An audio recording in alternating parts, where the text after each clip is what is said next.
Millbrook नाम के एक छोटे से गांव में, जहां हर कोई एक दूसरे को जानता था, 24 साल की एक युवा लड़की माया रहती थी। शहर की चकाचौंध और अपनी नौकरी खोने के बाद जब वो वापस अपने गांव लौटी तो उसे लगा जैसे वो हार गई है।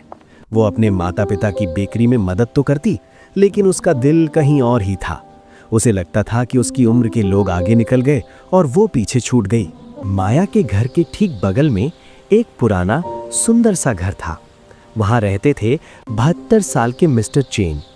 अपनी पत्नी के गुजरने के बाद वे शांति की तलाश में यहां आ बसे थे। उनका पूरा दिन उनके बगीचे में बीतता, एक ऐसी जगह जो फूलों और हरियाली से भरी थी। एक सुहानी सुबह माया की शरारती बिल्ली मिस्टर चेन के बगीचे में कूद गई। धम की आवाज आई और माया ने देखा कि बिल्ली ने उनके प्यारे टमाटर के पौधे तोड़ दिए हैं। माया का दिल धक से रह गया। वो दौड़कर माफी मांगने गई। उसे लगा मिस्टर चेन गुस्सा करेंगे, चिल्लाएंगे, लेकिन उन्होंने बस टूटे हुए पौधे को देखा और हल्की मुस्कान के साथ कहा, बेटा, पौधे बहुत जिद्दी होते हैं। ये टूटना अंत नहीं है, ये तो बस एक नई शुरुआत का मौका है। उन शब्दों में एक जादू था। माया, जो खुद को टूटा हुआ महसूस कर रही थी, उनकी मदद करने के लिए रुक गई और बस वहीं से एक अनोखी दोस्ती की शुरुआत हुई। अब ये उनका रोज का नियम बन गया। हर शाम माया उनके बगीचे में जाती, मिस्टर चेन उसे मिट्टी और बीजों की भाषा सिखाते और माया उन्हें अपने फोन पर नए जमाने के गाने सुनाती। गांव वाले बातें बनाते, अरे इन दोनों में क्या बात हो सकती है, लेकिन उन दोनों के लिए ये बातें मायने नहीं रखती थीं। बगीचे की उस शांति में उन्होंने अपने डर साझा किए। एक शाम जब वे चांदनी के फूल लगा रहे थे, माया ने उदास होकर कहा, मुझे लगता है मैंने अपना वक्त बर्बाद कर दिया, मैं बहुत पीछे रह गई हूँ। मिस्टर चेन ने अपने गंदे हाथों को झाड़ा और आसमान की ओर इशारा किया। माया, देखो, कुदरत कभी घड़ी नहीं देखती।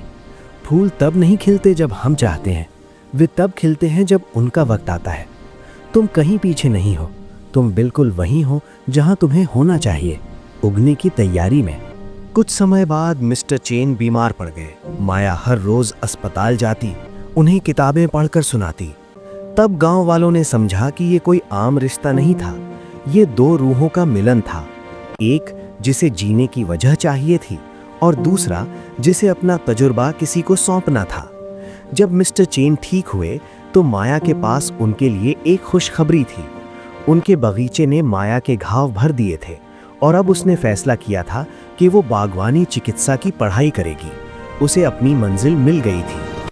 गांव छोड़ने से पहले वाली आखिरी शाम वे दोनों उसी बगीचे में बैठे थे। जुगनू चमक रहे थे। माया ने भीगी आंखों से कहा, शुक्रिया मिस्टर चेन, मुझे तब देखने के लिए जब मैं खुद को गायब महसूस कर रही थी। मिस्टर चेन मुस्कुराए, उनकी आंखों में नमी थी। और शुक्रिया तुम्हारा माया, मुझे ये याद दिलाने के लिए कि नई शुरुआत के लिए कोई उम्र नहीं होती। माया जब मिलब्रुक से निकली तो उसके पास कोई प्रेमी या कहानी नहीं थी, बल्कि उससे कहीं बड़ी चीज थी, ये भरोसा कि रिश्ते उम्र से नहीं समझ से बनते हैं। और पीछे मिस्टर चेन के बगीचे में वे चांदनी के फूल पूरी शान से खिल रहे थे, ये गवाही देते हुए कि अगर हम दिल खोल दें तो बंजर जमीन पर भी उम्मीद उग सकती है। दोस्तों, माया और मिस्टर चेन की कहानी हमें एक बहुत प्यारी बात सिखाती है कि उम्मीद का कोई सही वक्त नहीं होता। वो कभी भी, कहीं भी, किसी भी उम्र में फिर से उग सकती है। क्या आपकी जिंदगी में भी कोई ऐसा मिस्टर चेन है? कोई ऐसा दोस्त या बुजुर्ग जिसने आपको तब सहारा दिया हो जब आप खुद को अकेला महसूस कर रहे थे? उनका नाम या अपनी कहानी हमें कमेंट्स में ज़रूर बताएं। अगर इस कहानी ने आपके दिल को थोड़ी सी भी तसल्ली दी है तो वीडियो को लाइक करें और इसे उस इंसान के साथ शेयर करें जिसे आज नई शुरुआत की ज़रूरत है। ऐसी ही अनकही और जज्बातों से भरी कहानियों के लिए आपके अपने चैनल सबकी कहानी को सब्सक्राइब करना ना भूलें। मैं मिलूंगा आपसे एक नई कहानी के साथ। तब तक अपने बागीचे को सींचते रहिए, क्या पता कल कौन सा फूल खिल जाए। ख्याल रखिएगा।